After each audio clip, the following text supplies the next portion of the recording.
Mare, narinig mo ba yung pinakabagong chika? Nasa gitna ngayon ng matinding batikos at si Mariel Rodriguez Padilla. Lahat ng mga marites sa social media napagasp talaga ng bonggang-bongga. Aba, bigla kasing umaura si Mariel sa isang graduation ceremony sa Batangas bilang proxy o kinatawa ng asawa niyang si Senator Robin Padilla. Ang problema, ang sinuot niyang toga ay yung pang-doctorate degree. Alam mo na, yung may mamahaling velvet panels at 3 guhit sa braso na pang PhD levels talaga.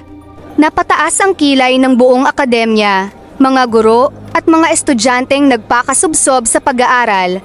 Sabi ng mga netizen, "Te, may PhD ka girl?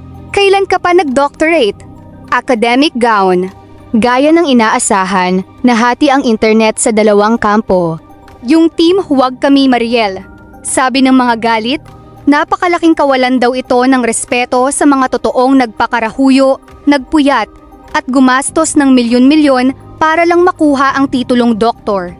Ang academic regalia raw ay sagrado at hindi basta-basta sinusuot para lang sa pormahan o pictorial.